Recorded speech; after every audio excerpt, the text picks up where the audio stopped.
Hola, soy Marco. Vi a un equipo de médicos rendirse ante el cuerpo de mi sobrina recién nacida.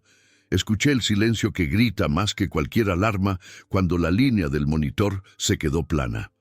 No tiene latidos, dijo la enfermera, y esa frase se clavó en la sala como una sentencia final. Un lugar que debía rebosar de vida se convirtió en la tumba de todas nuestras esperanzas. ¿Alguna vez has sentido cómo el mundo se detiene en un instante así? Antes de contarte cómo un niño de 5 años desafió esa sentencia, comenta aquí desde dónde nos estás viendo y suscríbete al canal. Créeme, no querrás perderte lo que sucede cuando la inocencia se niega a aceptar la muerte. Todo había comenzado como un sueño. Mi hermana, Elena, y su esposo Javier esperaban a su segunda hija, Luna. Pero el parto se complicó terriblemente. Ahora estábamos en esa sala blanca, fría, que olía a desinfectante y a derrota. Elena yacía en la camilla, pálida y exhausta, con la mirada perdida en el pequeño bulto, inerte, que los médicos habían colocado en una cuna de reanimación. Javier estaba hecho un ovillo en una esquina, con el rostro entre las manos, su cuerpo sacudido por sollozos que no emitían sonido. El personal médico, después de minutos que parecieron siglos de maniobras frenéticas, se movía ahora con una calma profesional que resultaba más aterradora que el caos. Era la calma de la resignación, la aceptación de que la ciencia había llegado a su límite. Lo más desgarrador era ver a Elena. Su cuerpo había luchado durante horas para traer una vida al mundo, y ahora estaba atrapada en una quietud absoluta, como si su alma se hubiera desprendido de ella. No lloraba, no gritaba, solo miraba. Era una mirada vacía, pero que contenía el peso de todos los futuros robados, de todas las cunas vacías y de todos los «te quiero» que jamás podría decir. Sentía una culpa irracional y devastadora, como si su propio cuerpo, la fuente de la vida, la hubiera traicionado de la manera más cruel. Los 9 meses de ilusión, de comprar ropita, de imaginar su risa, se habían condensado en ese instante de silencio insoportable, un vacío que amenazaba con devorarla por completo. El entorno parecía conspirar para hacer todo peor. La sala de partos, que debería ser un santuario de alegría, se sentía como una morgue. Las luces fluorescentes del techo bañaban todo con un resplandor blanco, clínico, que borraba los colores y resaltaba la palidez de los rostros. El acero inoxidable de los instrumentos médicos brillaba con una frialdad indiferente, como si fueran testigos mudos de un procedimiento fallido más. Cada objeto en esa habitación, desde la camilla hasta los monitores apagados, parecía gritar la misma palabra: final. El silencio de las máquinas, que antes prometía registrar un latido, ahora era el eco más cruel de la ausencia de vida, un recordatorio constante de que, en ese universo de lógica y biología, no había espacio para la esperanza. Mientras la tragedia se consumaba adentro, afuera, en la sala de espera, la vida seguía con una normalidad casi ofensiva. Allí estaba mi madre, sosteniendo la mano de Mateo, el hermano mayor de apenas 5 años. Él no entendía la demora, solo sabía que iba a conocer a su hermanita Luna. Llevaba un dibujo que había hecho para ella, lleno de soles y corazones. Mi madre intentaba sonreír, pero yo podía ver el pánico en sus ojos, la forma en que su cuerpo se tensaba cada vez que una puerta se abría. Estaba tratando de construir una barrera de normalidad para proteger a su nieto de una pena que aún no tenía nombre, pero que ya se filtraba por debajo de las puertas y a través de las paredes del hospital. De vuelta en la sala, el jefe de pediatría se acercó a Javier y le puso una mano en el hombro. Sus palabras fueron suaves, profesionales, pero cada sílaba era un martillazo. Hicimos todo lo posible. Lo siento mucho. Esa fue la señal.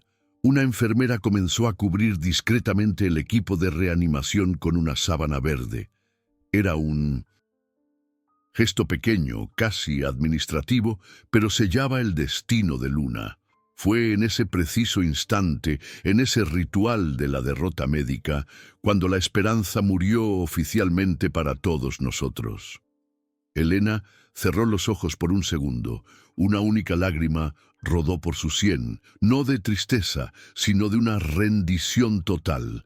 El mundo se había acabado, y nosotros éramos los únicos testigos de su fin. El silencio que siguió a esas palabras del médico fue más denso y pesado que cualquier grito. Se instaló en la habitación como una niebla espesa, absorbiendo el aire y la esperanza. Los médicos y las enfermeras comenzaron a moverse con una lentitud casi ceremonial, guardando sus instrumentos, apagando las pantallas que ya no mostraban nada. Era el protocolo del fin, una coreografía de la derrota que ejecutaban con un respeto profesional que me revolvía el estómago. Javier seguía en su rincón, un nudo de dolor inmóvil, y Elena, mi hermana, se había convertido en una estatua de sal, con los ojos fijos en el bulto cubierto por una manta blanca. El mundo no solo se había detenido, sino que había empezado a pudrirse desde dentro. Quise acercarme a mi hermana, decirle algo, cualquier cosa, pero las palabras no existían para un dolor de esa magnitud. Había un campo de fuerza invisible alrededor de ella, hecho de una pena tan pura y tan cruda que quemaba a cualquiera que intentara acercarse. Su mirada no estaba vacía, estaba llena de un universo que acababa de implosionar.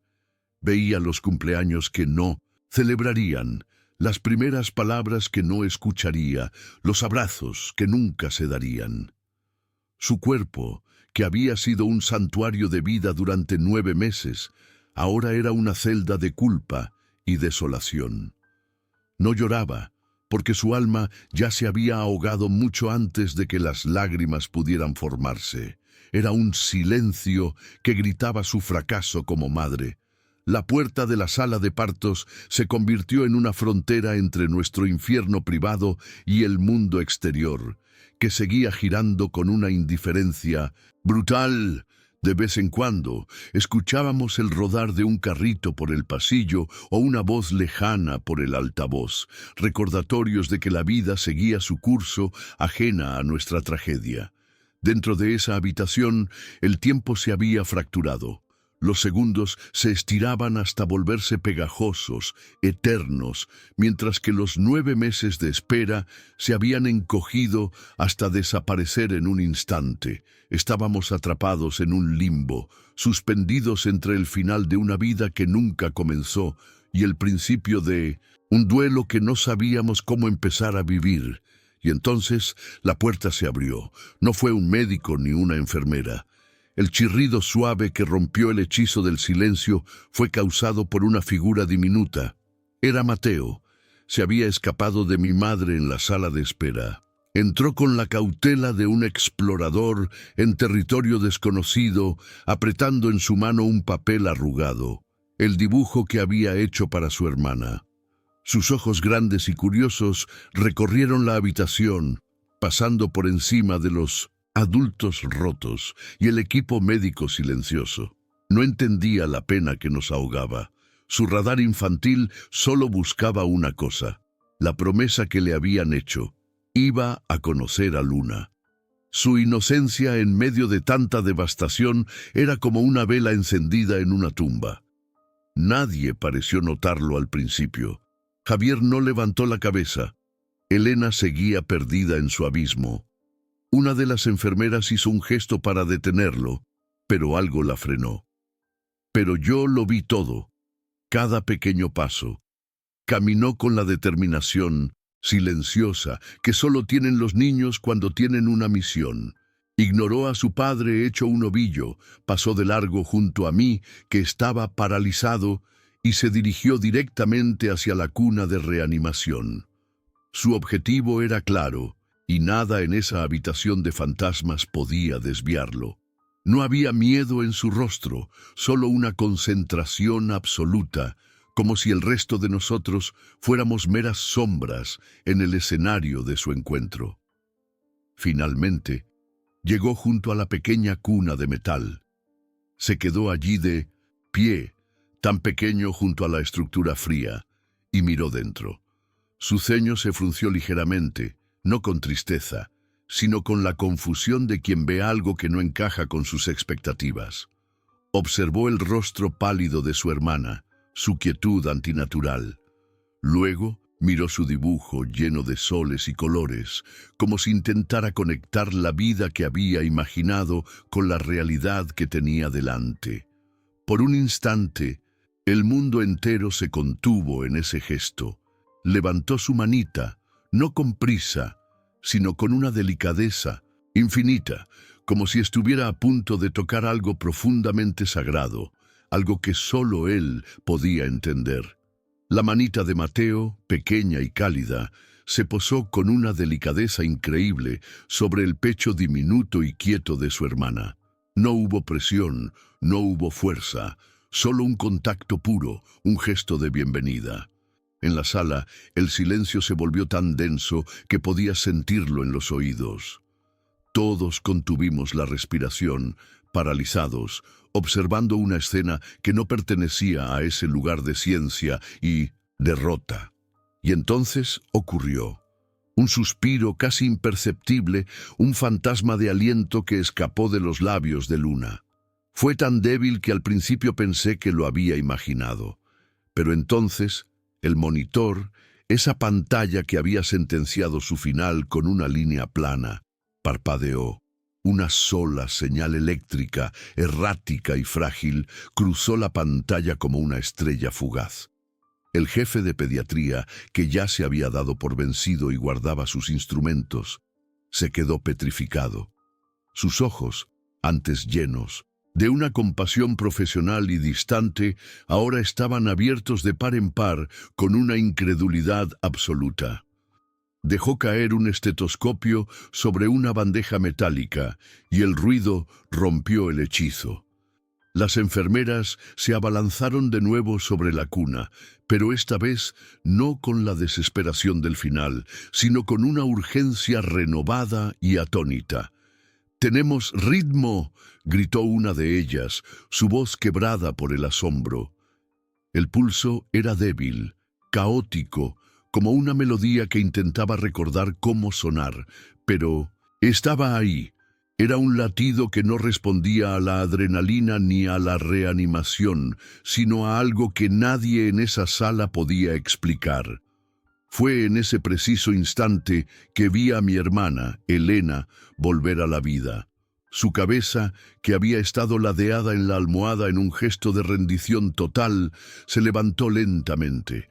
Sus ojos, antes vidriosos y perdidos en el abismo, encontraron los de Mateo, que seguía con su mano sobre el pecho de Luna, ajeno al caos que había desatado. Una única lágrima rodó por la sien de Elena, pero esta vez no era de dolor, era una lágrima de asombro, de una gratitud tan inmensa y tan imposible que no tenía palabras para contenerla. Vi cómo el color volvía tímidamente a sus mejillas, como si el latido de su hija le estuviera devolviendo el alma al cuerpo. No dijo nada, solo miró, siendo testigo de lo sagrado. Javier, que había sido un ovillo de dolor en la esquina, levantó el rostro por primera vez. Sus ojos hinchados y rojos se fijaron en la escena. Su hijo pequeño, con una mano sobre su hija recién nacida, y el monitor que ahora dibujaba una danza errática, pero inconfundible de vida. Su boca se abrió, pero no salió ningún sonido. Se puso de pie, tambaleándose, y caminó hacia la camilla de Elena. Le tomó la mano, y sus miradas se encontraron por encima del milagro. En ese cruce de ojos se deshizo la soledad de su pena individual. Ya no estaban solos en su infierno. Ahora estaban juntos en un misterio que los uniría para siempre. El aire de la habitación, antes irrespirable, de repente se sintió ligero, lleno de una posibilidad que desafiaba toda lógica. Y en medio de todo, Mateo. Él retiró su mano con la misma naturalidad con la que la había puesto. Miró el rostro de su hermana, que ahora tenía un leve rubor, y sonrió una pequeña sonrisa satisfecha, como quien termina un dibujo y le gusta el resultado. Luego se giró hacia nuestra madre y le preguntó con una voz clara y curiosa: «¿Ya se despertó?». Le dije que la estaba esperando. Su inocencia era un golpe directo al corazón. Para nosotros era un milagro que rompía las leyes del universo. Para él era lo más lógico del mundo. Había venido a conocer a su hermana y por supuesto que ella iba a despertar para saludarlo.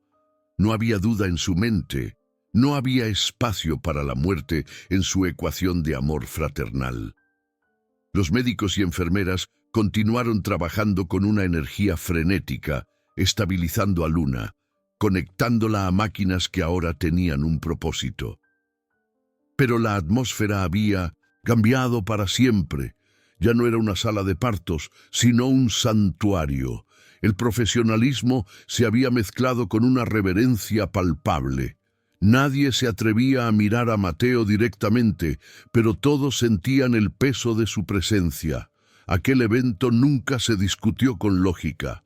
Se convirtió en el pilar silencioso de nuestra familia, un secreto sagrado que no necesitaba explicación. Esa tarde no solo nació Luna, nació una certeza en todos nosotros de que hay conexiones más profundas que la sangre y fuerzas más poderosas que la ciencia, y todo había comenzado con el simple toque de un niño. Las semanas que siguieron al alta de Luna fueron extrañas, envueltas en un silencio que no era de paz, sino de asombro contenido. La casa, que debía estar llena del caos feliz de un recién nacido, se sentía más bien como un templo. Elena se movía con una calma sobrenatural. Sus gestos eran lentos, deliberados, como si estuviera cuidando no solo a un bebé, sino a un frágil secreto. La había visto atender a Mateo cuando era pequeño, con el amor y el nerviosismo de una madre primeriza, pero con Luna era diferente. Había una reverencia en su mirada, una atención casi sagrada, como si estuviera constantemente escuchando algo que el resto de nosotros no podíamos oír. Su maternidad ya no era solo un acto de amor, sino de custodia de un misterio. Lo más inexplicable era la propia Luna. Los médicos habían sido cautelosos, advirtiendo sobre posibles secuelas por la falta de oxígeno al nacer. Hablaban de retrasos en el desarrollo, de problemas neurológicos, de un futuro lleno de terapias y revisiones constantes. Pero Luna desafiaba cada uno de esos pronósticos con una vitalidad que rozaba lo imposible. Sus reflejos eran perfectos, su llanto era fuerte y saludable, y su mirada, en lugar de ser la de un recién nacido perdido, tenía una lucidez que te atravesaba. Recuerdo que la pediatra, en una de las primeras revisiones, frunció el ceño mientras la examinaba, murmurando para sí misma que su evolución era notablemente atípica. No era solo una bebé sana, era una bebé que parecía haber vuelto de un lugar del que nadie regresa, trayendo consigo una fuerza inexplicable. Lo más desconcertante, sin embargo, era Mateo. Su conexión con su hermana trascendía el cariño fraternal. Se había convertido en su guardián silencioso. Cada vez que Luna se ponía inquieta o empezaba a llorar, él dejaba lo que estuviera haciendo, se acercaba a su cuna y con la misma solemnidad que en el hospital posaba su pequeña mano sobre su pecho. No fallaba, nunca. El llanto cesaba casi al instante y Luna se sumía en un sueño tranquilo. Al principio pensamos que era una coincidencia, la simple presencia reconfortante de un hermano, pero sucedió una y otra vez, con una precisión que desafiaba toda lógica. Era su ritual, un gesto que parecía restablecer un equilibrio invisible, un pacto secreto entre los dos que nosotros solo podíamos observar con una mezcla de gratitud y escalofrío. Elena también había cambiado de una forma que me costaba entender. La mujer rota y vacía del hospital había desaparecido, reemplazada por alguien con una serenidad inquebrantable. Una noche, mientras tomábamos un café en la cocina, me confesó en voz baja que tenía sueños extraños, pero no pesadillas. Soñaba con luz, con una sensación de calor que la envolvía por completo, y en esos sueños siempre escuchaba una melodía suave, como la de una caja de música. Decía que se sentía como si Luna le estuviera mostrando de dónde había venido, o a dónde había ido por un instante. No lo decía con miedo ni con fanatismo religioso, sino con una certeza tranquila, como quien ha visto detrás del velo y ya no puede temerle a la oscuridad.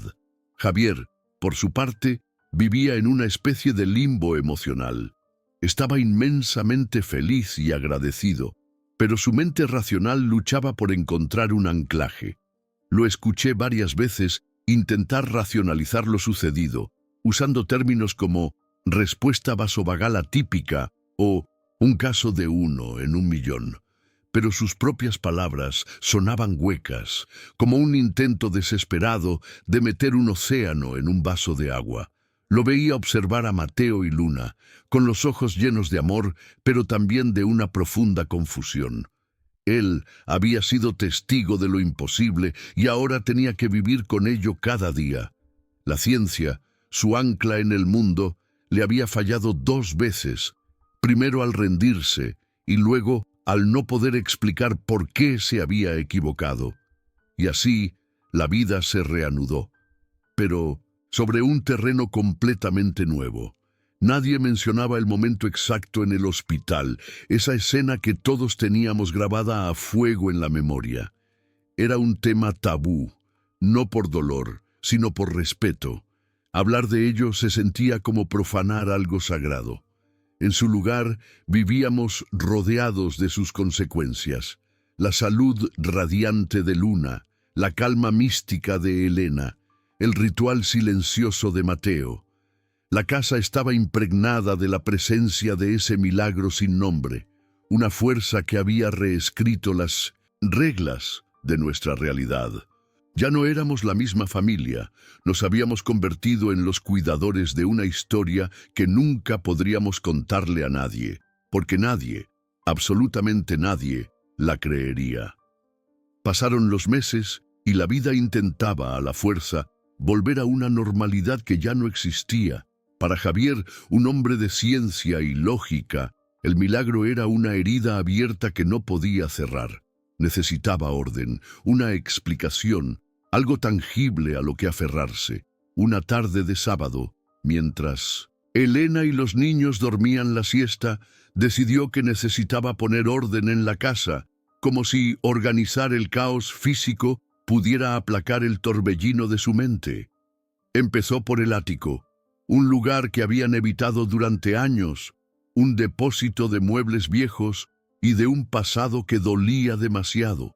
Subió la escalera con una determinación casi febril, buscando una distracción, sin saber que estaba a punto de encontrar la respuesta que nunca se atrevió a buscar. Fue en el ático, entre cajas de polvo y recuerdos olvidados, donde encontró el detonante. Era una caja de cartón sellada, con una sola palabra escrita con el rotulador de Elena: Nuestro ángel. Mi hermana y Javier habían perdido a su primer hijo, un niño, en el 5º mes de embarazo, mucho antes de que naciera Mateo. Fue una pena silenciosa y devastadora que casi los separa. Nunca hablaban de él, como si nombrar su dolor pudiera hacerlo real de nuevo. Javier se quedó mirando la caja, sintiendo cómo el frío de aquel viejo luto se le metía de nuevo en los huesos. Sabía que no debía abrirla, que dentro solo había dolor, pero una fuerza inexplicable, la misma que lo había visto todo en el hospital, lo obligó a romper el precinto. Con manos temblorosas, Javier levantó la tapa. El olor a papel viejo y a un dolor guardado llenó el aire. Dentro, todo estaba perfectamente conservado. Una ecografía borrosa, apenas una mancha de luz, pero que para ellos había sido el universo entero. Unos patucos de lana azul que Elena había tejido, con una ilusión que se rompió en 1000 pedazos. Una pequeña carta que le habían escrito, llena de sueños y promesas que nunca se cumplirían. Javier sintió que se ahogaba. Era un dolor físico, agudo, como si la herida de entonces se abriera de nuevo, sangrando sobre el presente. Estaba reviviendo el momento en que el médico les dijo que no había latido, un eco terrible de lo que casi sucede con Luna. Y entonces, en el fondo de la caja, debajo de una mantita de lana que Elena había tejido, encontró una pequeña tarjeta. Era una de esas tarjetas que se ponen en los regalos de bebé. En ella, con la caligrafía perfecta y redonda de Elena, estaba escrito el nombre que habían elegido para él, un nombre que solo ellos dos conocían, un secreto guardado bajo llave en el cofre de su dolor compartido. El nombre era Ángel. Javier lo leyó y un escalofrío le recorrió la espalda. Era el nombre de un fantasma, el guardián de un sueño roto. Lo sostuvo entre sus dedos, sintiendo el peso de todos los años, de silencio, de todas las lágrimas que no se permitieron llorar por ese hijo que nunca llegó a nacer. El aire se le congeló en los pulmones. No fue el nombre en sí lo que lo destrozó, sino el recuerdo que ese nombre desató como una avalancha. Recordó una tarde, unas semanas atrás. Mateo estaba dibujando en la mesa de la cocina. Había dibujado a la familia, a él, a Elena, a Luna en su cuna y a sí mismo. Pero había una figura más, un niño un poco más alto que él, dibujado con un lápiz de color azul claro, casi transparente. Javier, curioso, le había preguntado, ¿y ese quién es, campeón? Mateo, sin levantar la vista del papel, respondió con la naturalidad aplastante de un niño. «Es Ángel, mi otro hermano. Me dijo que Luna estaba muy dormida y que yo tenía que despertarla». Javier dejó caer la tarjeta como si quemara. Se apoyó contra una viga de madera, luchando por respirar. El mundo racional que había intentado reconstruir con tanto esfuerzo se hizo añicos en un instante. No era un milagro sin explicación. No era una casualidad biológica, era algo más. Era una conexión, un mensaje, una intervención desde un lugar que su mente no podía comprender. Mateo no había actuado solo. Había sido un mensajero, un puente entre dos mundos. El hermano que nunca conoció le había susurrado al oído, le había guiado la mano para salvar a la hermana que acababa de llegar. La piel se le erizó. Era un terror sagrado, una verdad tan inmensa y tan imposible que lo dejó completamente vacío y lleno a la vez. No le dijo nada a Elena esa noche, ni la siguiente. ¿Cómo pones en palabras que tu hijo muerto le ha hablado a tu hijo vivo para salvar a tu hija recién nacida? Se sentó en el borde de la cama, observando a Mateo y a Luna dormir en sus habitaciones. La confusión que lo había atormentado durante meses se había evaporado, reemplazada por una certeza pesada y abrumadora. Ya no luchaba por entender, simplemente aceptaba. Su familia no estaba compuesta por 4 personas, sino por 5, y uno de ellos, su ángel guardián, velaba por ellos desde un lugar donde el amor era más fuerte que la muerte. Esa noche, Javier lloró por primera vez desde el hospital, pero no eran lágrimas de dolor, sino de una rendición absoluta ante el misterio. Si conoces a alguien que necesita escuchar esta historia, por favor, comparte este video con esa persona. Y no olvides suscribirte para más relatos como este. Gracias por escuchar. La noche en que Javier bajó del ático, ya no era el mismo hombre que había subido buscando ordenar el caos. Su rostro, antes marcado por la confusión y la lucha interna, ahora tenía una quietud aterradora. El silencio que lo envolvía ya no era de duda, sino el peso de una certeza sagrada que lo había quebrado y reconstruido en cuestión de horas. Yo lo vi desde la puerta de la cocina, mientras él observaba a Elena dormir en el sofá, con Luna en su pecho. Su mirada no era la de un esposo que contempla a su familia, sino la de un hombre que acaba de descubrir que los hilos que los unen no son de este mundo. Se acercó a Mateo, que dormía en su camita, y le tocó el pelo con una reverencia que me heló la sangre. Había encontrado la pieza que faltaba, y esa pieza lo había cambiado para siempre. Esa misma noche esperó a que yo me fuera y a que la casa se sumiera en ese silencio profundo que solo llega de madrugada. Se sentó en el borde de la cama, donde Elena ya se había despertado, sintiendo la tensión que emanaba de él. Su voz, cuando finalmente habló, era un susurro ronco, cargado de una emoción que apenas podía contener. «Elena, estuve en el ático», comenzó, y ella se incorporó de inmediato con los ojos alerta. «Abrí la caja, la de nuestro ángel». La frase quedó suspendida en el aire, pesada y afilada como un trozo de cristal roto. No era una pregunta ni una confesión, sino el inicio de algo que ambos sabían que no podían seguir evitando. Estaba rompiendo el pacto de silencio que los había mantenido a flote, arriesgándose a hundirlos a ambos en el dolor que habían enterrado tan profundamente. El rostro de Elena se contrajo como si le hubiera abofeteado. La serenidad que la había envuelto durante meses se hizo añicos, revelando la herida cruda que aún supuraba debajo. «¿Por qué?», susurró ella, y en su voz había una traición profunda. «Ese era nuestro dolor, Javier, nuestro y de nadie más. ¿Por qué tenías que ir a profanarlo ahora?». Las lágrimas que no había derramado en meses comenzaron a brotar, calientes y furiosas. Para ella, ese rincón del ático era un santuario sagrado, el único lugar donde su primer hijo existía sin ser juzgado por el mundo.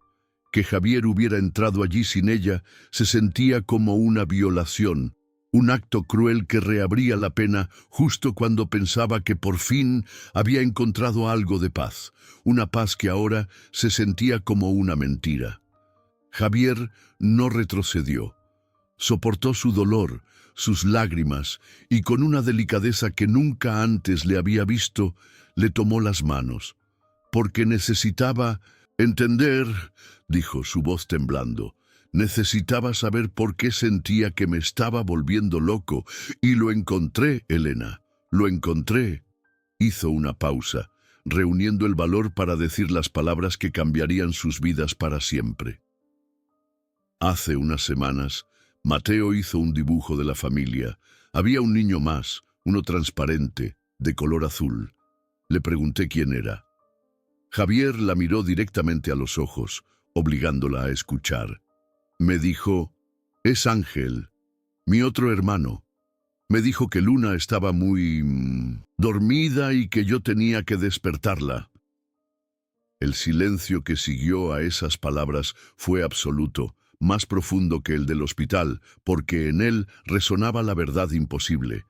Las lágrimas de Elena se detuvieron de golpe, su boca se abrió, pero no salió ningún sonido. Soltó las manos de Javier y se llevó las suyas a los labios, ahogando un sollozo que no era de dolor, sino de una revelación abrumadora. Todo encajó en su mente con una claridad cegadora. Los sueños de luz, la melodía inexplicable, la calma sobrenatural que sentía al mecer a Luna, la recuperación milagrosa de su hija. No había sido una coincidencia. No había sido solo Mateo. Había sido él, su primer hijo, su ángel perdido. Había vuelto para salvar a su hermana. El dolor por su pérdida no desapareció, pero se transformó en una gratitud tan inmensa, tan sagrada, que la dejó sin aliento. Su ángel no los había abandonado, los había estado cuidando todo este tiempo desde el otro lado del velo. Se abrazaron en medio de la Habitación, un abrazo que no era para consolarse, sino para anclarse a una nueva realidad. Lloraron juntos, por el hijo que perdieron y por el guardián que habían ganado. Por primera vez en años, dijeron su nombre, Ángel, no con el peso de la pena, sino con el amor de un recuerdo vivo. Hablaron durante horas uniendo las piezas. La intuición de Elena, el dibujo de Mateo, la certeza de Javier. La casa, que había estado llena de un milagro silencioso, ahora tenía un nombre para ese misterio. Ya no había miedo ni confusión, solo una aceptación profunda y sanadora. Yo, desde mi propia casa, no sabía nada de esto, pero en los días siguientes sentí un cambio en ellos. La tensión se había disipado, reemplazada por una paz que ya no era frágil, sino sólida como una roca. A la mañana siguiente se sentaron con Mateo en la alfombra de su cuarto. No fue un interrogatorio, sino una conversación suave, llena de respeto. Elena, con Luna en brazos, le preguntó, «Cariño, ¿nos puedes hablar de tu amigo Ángel?» Mateo ni siquiera levantó la vista de sus bloques de construcción. Con la simpleza aplastante de la inocencia, respondió, «No es mi amigo, mamá, es mi hermano». Luego los miró con sus ojos grandes y serios. «A veces viene a jugar conmigo. Me dijo que no me preocupara, que él siempre cuidaría de Luna, porque ella es la luz que vino a sanar tu corazón». Con esa frase, la verdad quedó sellada. Ya no eran una familia de 4 viviendo con un milagro. Eran una familia de 5, completa, unida por un amor que había demostrado ser más fuerte que la propia muerte. Después de aquella noche, la casa de mi hermana dejó de ser un lugar acechado por un milagro sin nombre para convertirse en un santuario. El silencio ya no era tenso ni cargado de preguntas sin respuesta. Se transformó en una paz densa, reverente, como la que se respira en una iglesia vacía después de una ceremonia importante. Veía a Elena y a Javier mirarse por encima de las cabezas de sus hijos, y en sus ojos ya no había confusión, sino una complicidad sagrada. Compartían un secreto que no los aislaba del mundo, sino que los anclaba a él de una manera más profunda.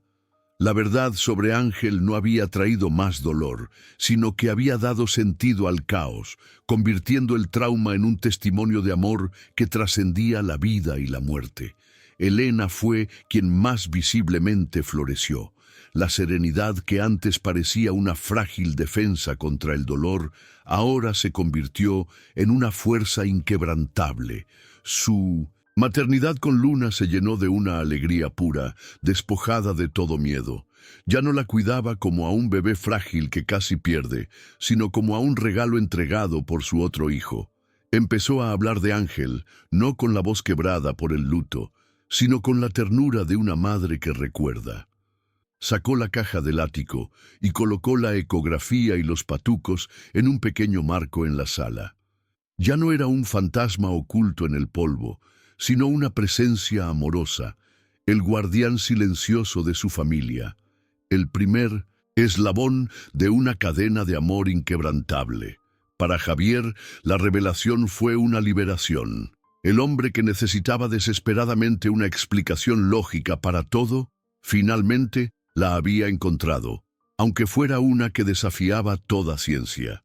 Dejó de luchar contra el misterio y comenzó a vivir en él. Lo vi tirarse al suelo para jugar con Mateo, construir torres de bloques que siempre terminaban con una figura especial en la cima. «Para que Ángel la vea», decía su hijo. Su risa se volvió más ligera, sus hombros perdieron la tensión crónica que lo había encorvado durante meses.